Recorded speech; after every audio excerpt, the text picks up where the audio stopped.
Good afternoon and welcome to Pittsburgh City Council's Cablecast public hearing for Tuesday, October 14th, 2025, relative to Bill 2025-1938. Will the clerk please read the title of the bill? Bill 1938, Ordinance Amending the Pittsburgh Code, Title IX, Zoning Code, Article 1, Introduction and Establishment, Section 902.03, Zoning Map, to rezone parcels 50F260, 50F264, 50F265, 50F266, 50F269, 50F270, 50F275, 50F276, 50F277, 50F278, 50F288, 50F289, and 50B1 from single-unit detached residential moderate density to Parks District, parcels 50F190 and 50F191, and 50F213 from single-unit detached residential high density to Parks District, and parcel 50C350 from residential planned unit developments to Parks District in the Garfield neighborhood. Our first order of business will be an introduction by the Department of City Planning, followed by testimony from our registered speakers. Good afternoon. Thank you. My name is Kate Rakes. I'm a Senior Planning Manager in Zoning and Development Review at the Department of City Planning. So this is a zoning code map amendment to change 13 properties from R1DM, single unit detached residential moderate density, to Parks District. 3 parcels from single unit detached residential high density to Parks District, and 1 parcel from RP residential plant unit development to Parks District. The parcels are approximately 11.6 acres and generally bound by Hillcrest Street, North Matilda Street, Breport Street, and Shenley Avenue. Enactment of this rezoning will permit the involved parcels to be developed for uses permitted in the P Parks zoning district. The Fort Pitt Field and Park Master Plan was completed by the Department of City Planning in 2021 following a community engagement process with the neighborhood. The proposed rezoning was a recommendation made in that master plan. And PASHEC plus MTR, on behalf of the city's Department of Public Works, has submitted an application for site improvements to the park to the Department of City Planning. And as required by the zoning code, we have mailed and posted notice around the property and to property owners within 150 feet of the proposed rezoning. Thank you. And for the record, we are joined by myself. Other council members may be joining us shortly. And our next order of business will be testimony from registered speakers. We do not have any registered speakers, but if there's anyone in chambers that would like to give public comment, please give your name and address for the public record, and you will have 3 minutes to address the council.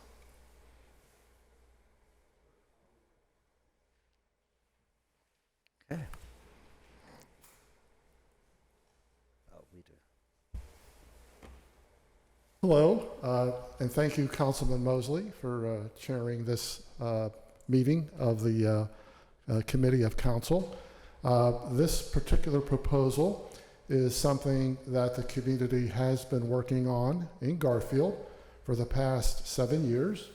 It's part of an effort to create a dedicated green zone area in the neighborhood that would be protected from future housing development.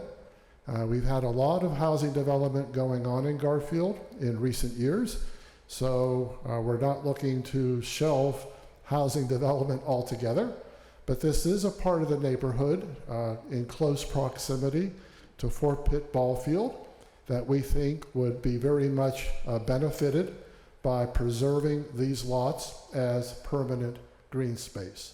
There are neighbors who have met with us on numerous occasions and have asked to see an expansion of what we now call Fort Pitt Park. It is a city park, it is small, and it has been neglected over the years. So I think by expanding the park boundaries, we also will be able to start looking at putting some resources, both private and public, into making this park more accessible for walking trails and for other activities that would be of benefit to the larger community.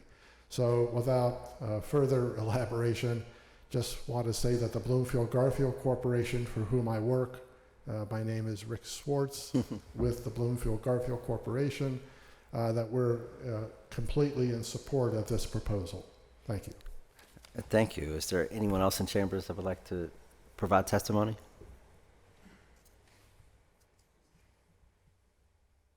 Yeah, hi, my name is Aaron Liburg. I live in the parcel 50F273, that little notch in the park. So I'm surrounded on all three sides by it. Just wanted to see it actually happen. I'm excited to see it become park and public use space. Right now it's currently a beautiful area and stuff, and excited to see it being used. I guess I will hope in the future that it still remains its wild character, and like it's still the woods remain woods and stuff, and there's currently is some dirt single track paths that are kind of rudimentarily ran through there, and it'd be nice to still see it retain the character that it has and stuff, and not get too overbuilt with the trails, but having some trails certainly that are accessible for people to come into, and yeah, excited to see it happen. Thank you for your testimony. I can say that I have been shown renderings and had opportunity to go up to the field a number of months ago with DPW staff and staff from Parks and Rec, and was really blown away by the vision for the park, and I have always been a strong proponent of having public spaces where we can gather. Every time I get an opportunity, particularly to spend some time in Europe, I'm always blown away by the plazas in the cities throughout Europe and how they bring folks together. But even places like Washington Square Park in New York City and places in Philadelphia, and the more that we can invest in these spaces, we can bring, a multi-generational group of folks together to enjoy the outside and, get off of our phones and get out from in front of our televisions and enjoy nature and enjoy the space, but also just enjoy, the really exponential benefit of human beings spending time together and acting and interacting. There's a certain energy that comes with human beings spending time together and recreating. So any way that we can support that, as a city. So I'm proud to support this. I was proud to work with city planning in introducing this, and looking forward to working with organizations such as Bloomfield Garfield, as well as the individual residents in Garfield, to see this through. So I want to thank everyone for being here today, and also those who are viewing online or on their television. And having exhausted our list of registered speakers, we took comments for those who did not register, and now we have fully exhausted the business of this public hearing, so now the meeting is adjourned.